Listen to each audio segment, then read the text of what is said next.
Welcome back to Palisade Radio. I'm your host, Tom Bodrix. Joining me today is a new guest to the show, Kirian von Hest, or Dezo for short. Hello. I've been following him on Twitter for a little while, and he's gotten some very interesting predictions that he set right. How are you today, Dezo?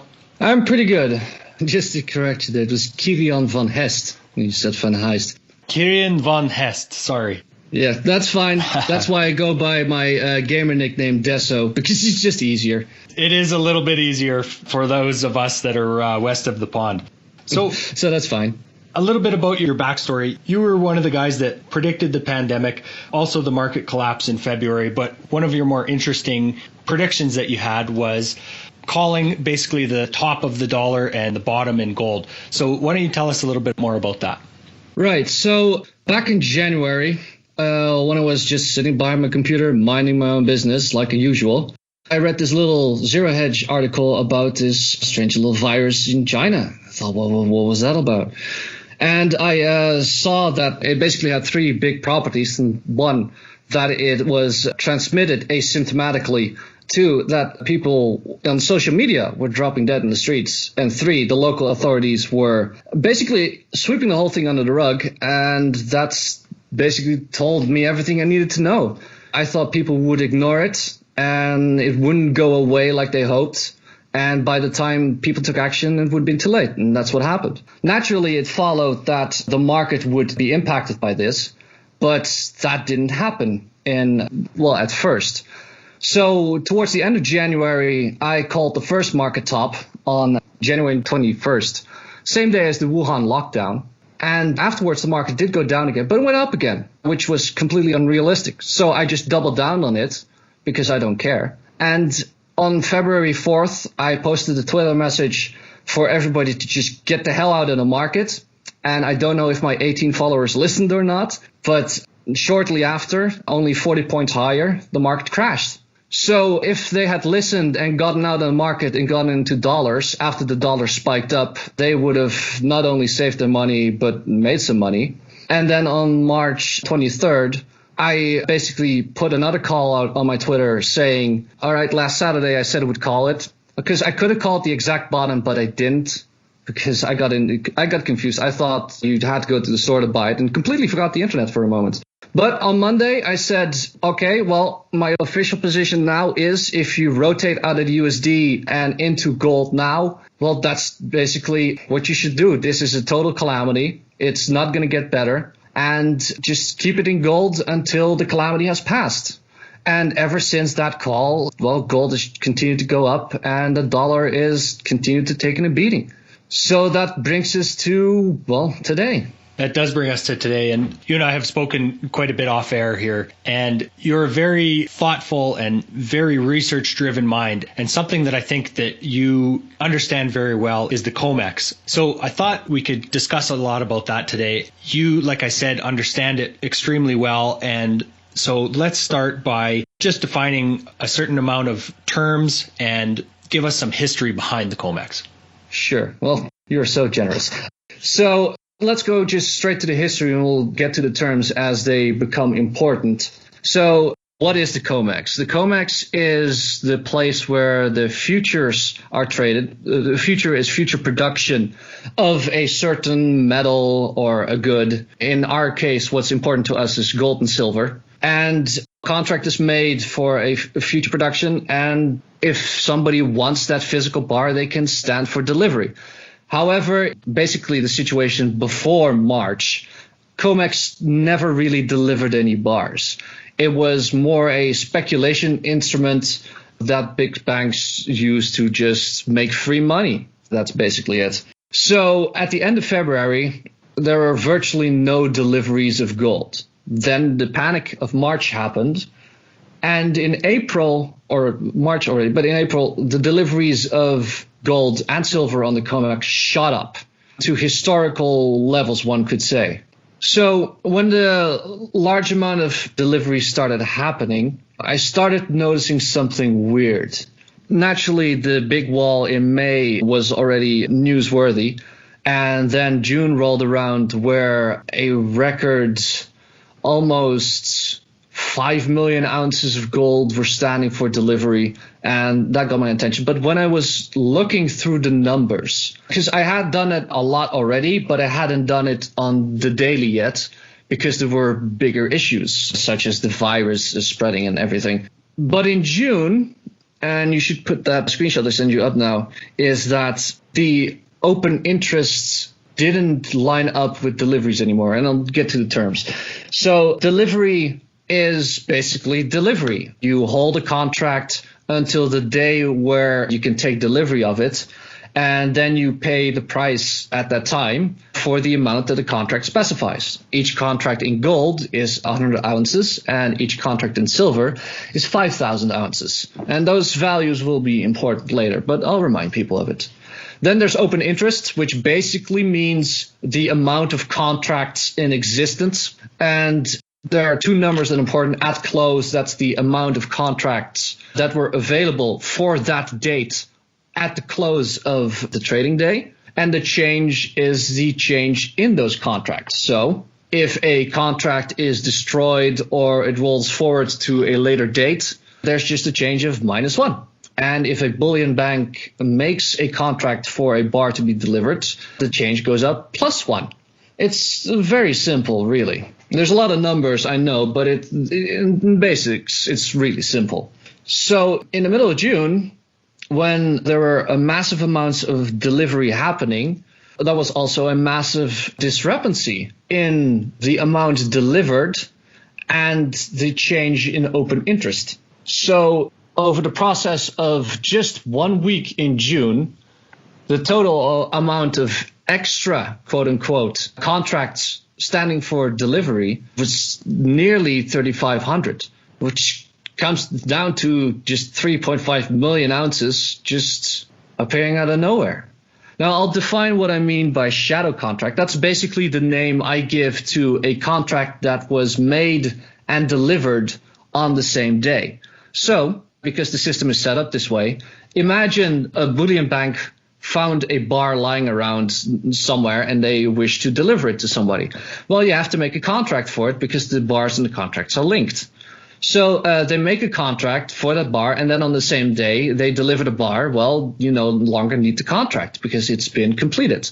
So the change goes up by 1 because you make a contract, and the change goes down by 1 because you deliver a contract. So the change is effectively 0, but the deliveries has gone up by 1.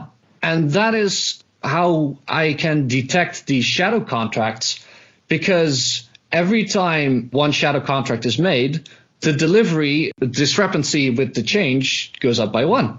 And I've been looking at gold and silver for months, and I've even made screenshots of silver every day, because since this was happening in gold, I noticed there was a pattern. And I figured that it would happen in silver too, and I was right. So I have screenshots that started before the shadow contract started happening, when they started happening, and more importantly, and basically the reason Tom found me and I'm on the show, is because they've stopped happening. And that has only one logical conclusion behind it, and that is that the Comex is out of metal. So what are some of the possible ramifications of the Comex running out of metal going to be? Well, I'm going to run through the process very simply. One day, and I do mean one day, there will just be an announcement that the Comex has failed delivery.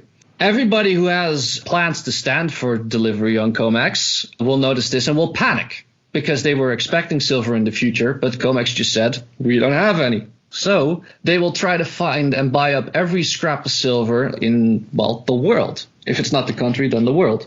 That will naturally drive the price of silver through the roof, simply because of supply and demand. Now, in normal times, this wouldn't be a problem, because the Comex would probably be able to buy supply elsewhere, because there wouldn't be massive demand. But with everything that's happened in 2020, demand has gone through the roof for silver, while supply has tanked thanks to COVID-related shutdowns. So, naturally, the price must rise even further.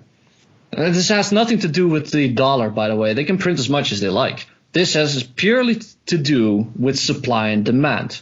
And we can see that in the price of gold measured in every currency, because in every single currency there is, the price of gold is going up or is making just straight up new all-time highs. If it was just the dollar inflating, it would just be the dollar going up in gold. But it's every single currency. So there's more going on, and what's going on is simply a supply squeeze. And, well, the most focus is on gold, but it will hit silver first because there's just simply less silver. And that's it, basically. The price is going to go through the roof. So there's another part of this that I think needs to be explained too, is what is the risk going to be to some of the silver and gold ETFs if the Comex doesn't have the silver to be able to deliver, period, to anyone? Well, they'll implode. It's very simple. Well, it's not that they implode. If they have silver backing the ETF and they wholly own it in their own vaults, then they can just stop issuing more shares, because if they don't issue more shares, you can't buy anymore. And they don't have to buy more silver to physically back the ETF. But at the same time, that also means that the price of the ETF is going to go through the roof, because everybody wants to buy the ETF just like they want to buy silver. But the ETF can't make more shares because they can't find more silver. So anything that's a pure physical derivative will suffer the same fate. It's what Mike Maloney says: it will become unobtainium. It just won't be available. There won't be any shares for ETFs to sell. But that's also, again, assuming that the ETFs actually own the gold that they have. We know, for instance, from back in April, that the GLD Trust had 41 tons of gold bars on loan from the Bank of England, which later even increased to 70 tons. And what on loan from the Bank of England means is that they are still in the Bank of England's vaults. They have just changed their ownership on paper, and you're not going to get them if the Bank of England says no. And we saw that recently with Venezuela, where Venezuela wanted their gold out of the Bank of England, 1.5 billion of it, and the English said no. So it still remains in the Bank of England. So who really owns that gold then? There's another interesting point here, Dezo, that you brought up to me earlier, and that was that JP Morgan owns the majority of the silver market. And in a way, you've shown how Goldman Sachs and JP Morgan are pitted against each other in these delivery contracts. So explain to us a little bit more about that as well, please. Well, that may be a hangover from when I first started obsessing over economics when Lehman Brothers fell over. I initially thought that the GFC was a power play by the big banks, because there were approximately 10 big names banks before the GFC, and there were 5 left after the GFC. So I've seen something similar during the gold deliveries in June, where massive amounts of delivery every day. I noticed that in the daily delivery notices of the Comex, and anybody can look this up because the Comex just publishes this information publicly, but they don't keep a history. In that one particular daily notice, it showed that Goldman Sachs had issued a lot of contracts and JP Morgan had stopped a lot of contracts. And I found it notable that the market maker, JP Morgan, who owns 60% of the silver market, well, these more than 61% of the eligible ounces of the silver markets, and like 45% of the eligible ounces in gold, why were they stopping all of this? I mean, they are the market, and JP Morgan makes the most money out of this. Otherwise, they wouldn't be this big. Why are they basically getting out? And I found more evidence of this. So I'm not entirely sure if it's JP Morgan against Goldman Sachs. I think it's just JP Morgan against literally the world, because they are the market. So they will be the first one to know when there's something wrong with the market. So they will be the first one in an apocalypse situation to get the hell out. And that is what I think is happening, because every daily notice I've looked at, JP Morgan is always slanted to the stopped side. I never see them issue more than stopped. And that was from June onwards to whenever I open the damn file. So I'll bet, I haven't even looked today, but if I would look today, I'll bet JP Morgan has stopped more than issued. Naturally, the volume goes up during massive deliveries, but there you go. So we also know that JP Morgan typically has a lot of shorts. Could we see them exiting a lot of these shorts in anticipation for this default? Well, I have no way to check this anywhere, but I actually heard a while back that JP Morgan already went long on the gold market. So I have no idea where to check their golds and longs, but that is information I have heard pass by the review. So yeah, I think every bullion bank that can will exit as much shorts as they can, but I think the shenanigans, as I like to call them, have already happened. I think the big players have already played their game. Like I said to you in our off-recording chats, this isn't a movie. Like, this isn't a movie where the villain will monologue and the heroes are in time to stop him. No, the plan has succeeded. They've won.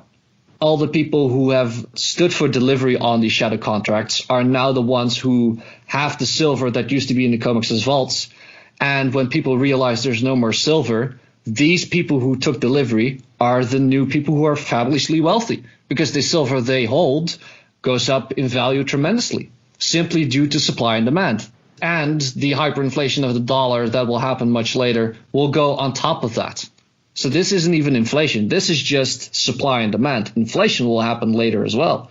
Absolutely. So if we take one particular day as an example, so you were highlighting to me the day of the Jackson Hole speech, open interest dropped by 13,000 contracts. What does something like that mean?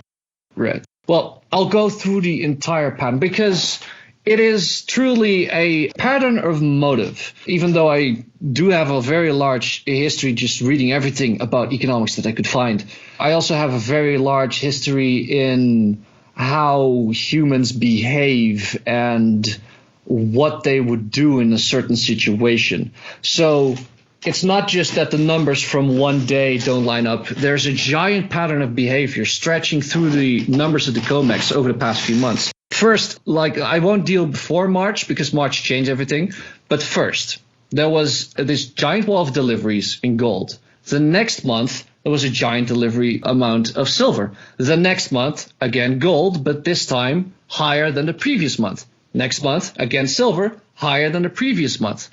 No, I should say that right. The second time it was higher than the previous month. That was on the June contract delivery. That's when the shadow contract started appearing. That's when gold just basically started disappearing from the vaults outside of the official numbers. Then they from gold, they were always there. But then on the next silver delivery wall in July, the shadow contracts first didn't appear. Then suddenly they started appearing in very small numbers. Then they appeared consistently. Then they appeared in very large numbers. This is basically a pattern of how a skillful manipulator would normalize something. Because if you would look at any of these random days on the silver deliveries in July or August, and you would see that the change and delivery at close don't line up, you would think, it's just a glitch. It's computers. It's a glitch all the time. So if you then go back the next day and you see that it lines up again, well, it was just a glitch. No need to check it again. I'm the only idiot that checks it every day and is just stubborn enough after 5 days, says, well, then it'll just appear on the 6th day. And that's what happened. First, there were none. Then there were some, but some days there were none. Then they happened every day, but in very small amounts. Then they started happening every day in very large amounts. Then we hit August, and they were still happening in that's also on the first days of July, the shadow contracts didn't happen. And when the August delivery started, shadow contracts were there from the very first day. The very first day of August delivery, for instance, there were 195 silver shadow contracts. But then a few days into August, suddenly they disappeared. There was one day there were 0 shadow contracts, then there were -5, then 25, then 0, and ever since then it hasn't been above 7. So if we fit that last bit into our previous supervillains pattern, why would you stop with your nefarious plan if it works? Because nobody's watching this. Nobody knows about this.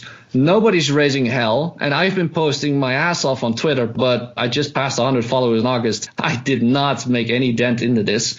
So if your plan as a villain goes well and is undiscovered, why would you stop it? There is no reason for you to stop it, except for one, and that is your plan has succeeded. The plan being extracting all the real physical out of Comex before anybody starts asking how much there really is. And well, basically the plan worked.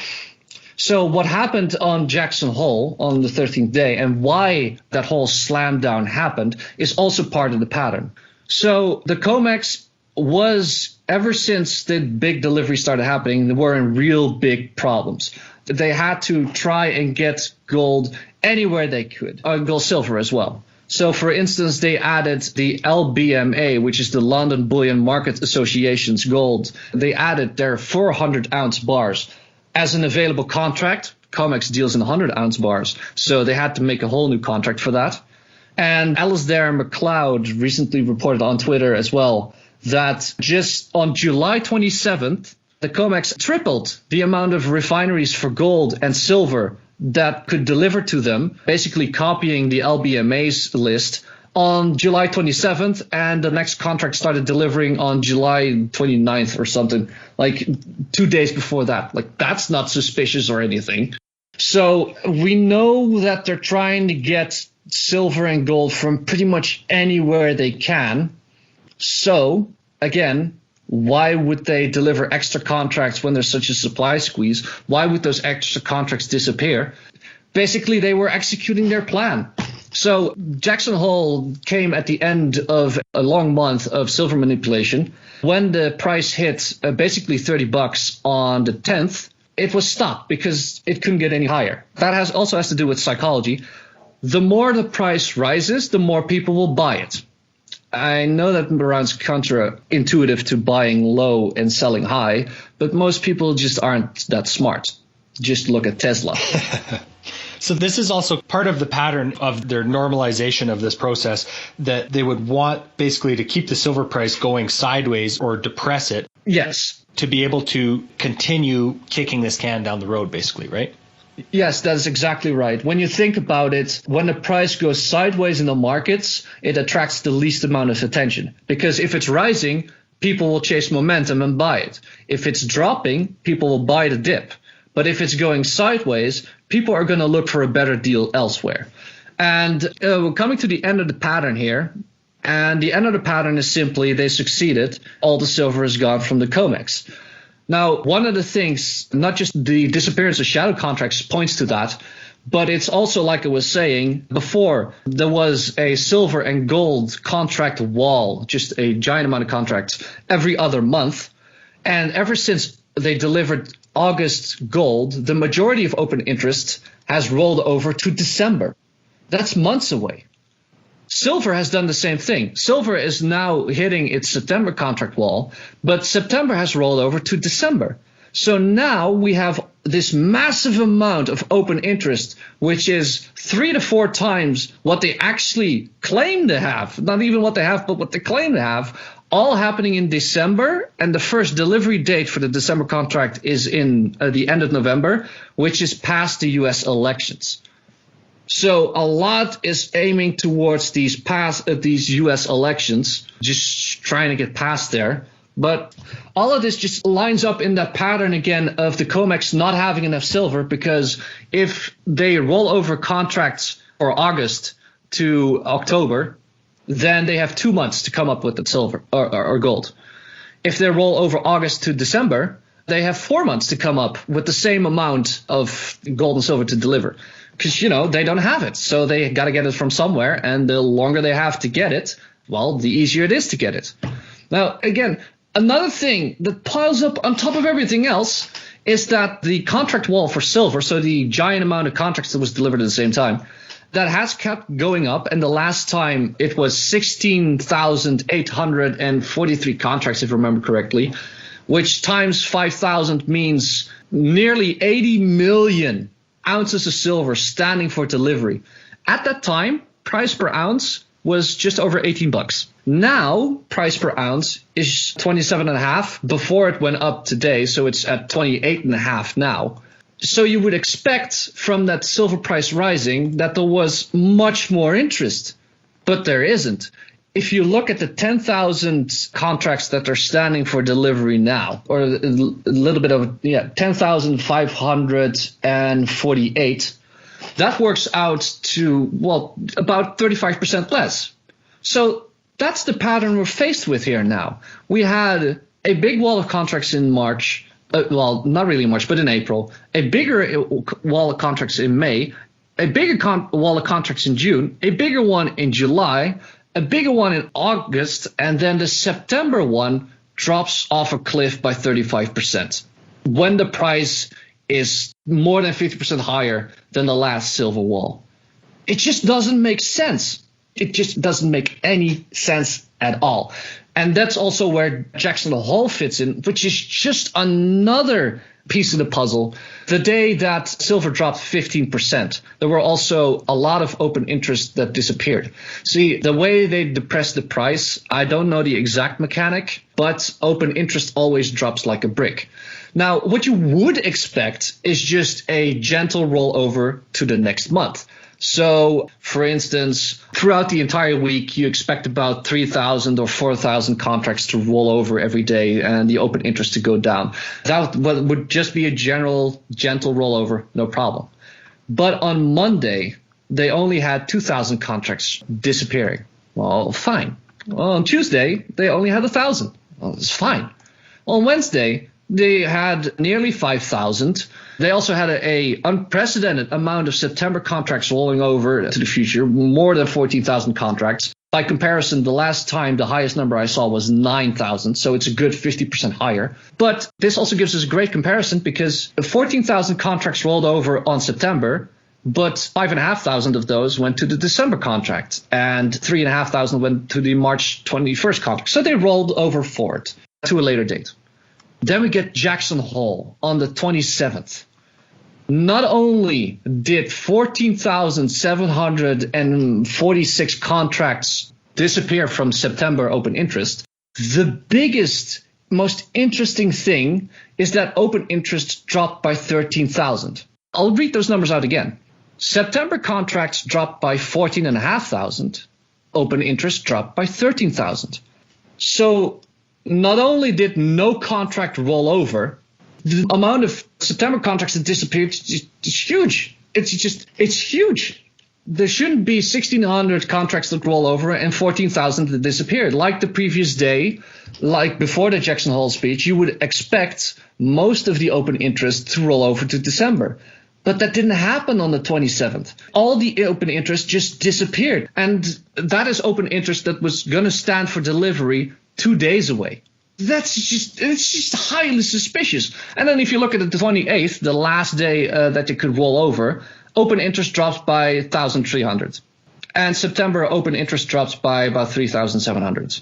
And not even 2,000 rolls over. It's just a tiny amount. So what the hell? You know? Yeah, it does seem very suspicious, and as well as all this stuff kind of piling up for the December delivery, again, after the election, right? Yeah. I think another part that we can highlight for the demand side of the picture is we've recently seen, within the last week, we've seen 2 pension funds allocate 5% of their holdings to gold. So obviously you have looked at this as well, and you have a little bit of a saying for them, right? Yeah. First off, you say 2. I only knew of 1, so the problem is getting exponentially worse.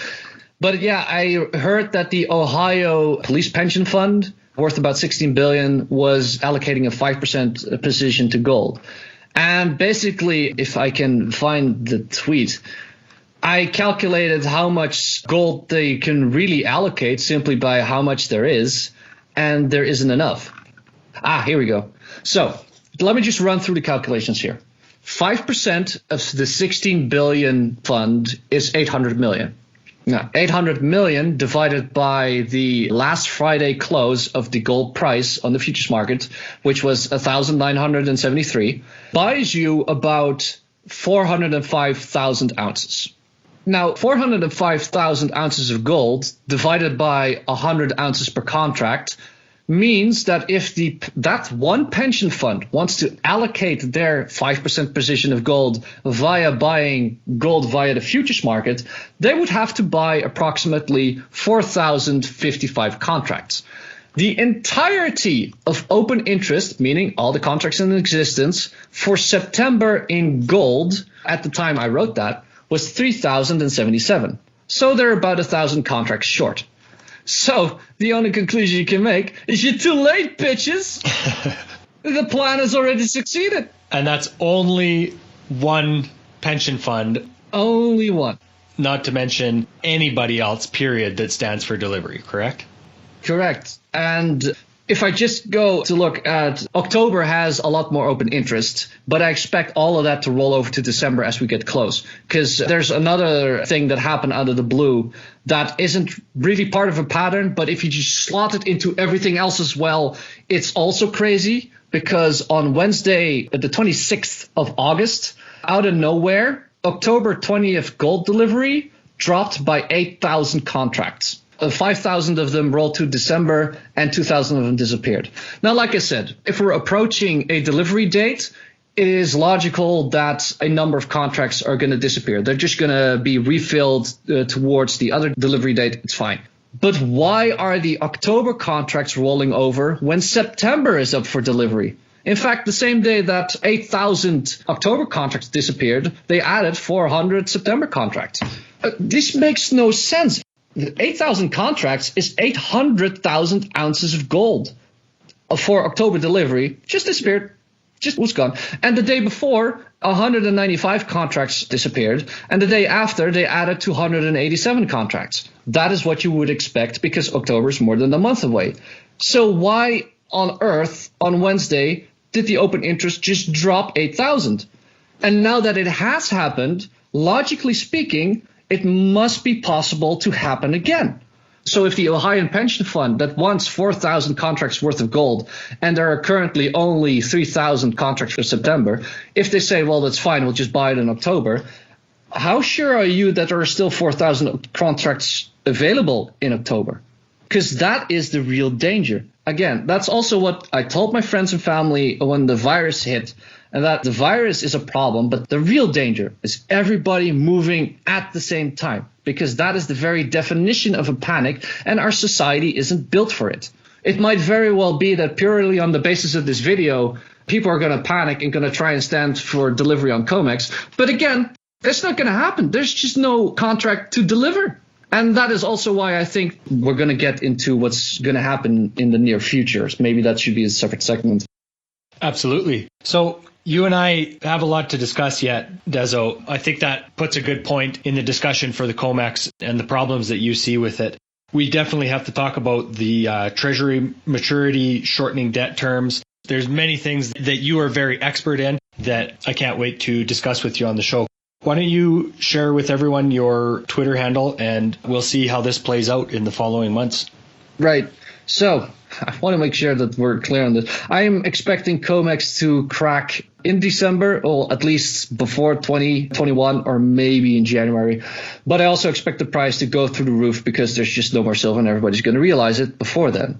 Anyway, more of my ramblings on that and everything else I know you can currently find on Twitter at DesoGames. I also have the website, desogames.com. But because I unfortunately caught the Rona and I suffer from long-term effects, I haven't been able to build it up yet. That's also why I never started making YouTube videos, because I get tired easy. But I still spam the hell out of Twitter and I just tag a couple of people. I argue with people, and anything I come to know about the economy and the crises that are yet to come, I will post about it on my Twitter. So that is at DesoGames.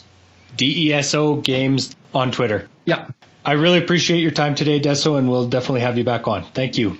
And let me just say, I very much appreciate you giving me this chance, because you found me when I just had 100 followers on Twitter, and who the hell gives just a random crackpot on Twitter a chance, you know? So I will forever be appreciative. Like I say, we'll have to see how your call plays out. Thanks, Deso. Thank you. This podcast is for general informational purposes only. Nothing on this podcast should be taken as investment advice. Guests on this show are not compensated for their appearance. Listeners are urged to educate themselves and make their own decisions. Do not base any investment decisions on the information contained. To view our full disclaimer, please visit our website.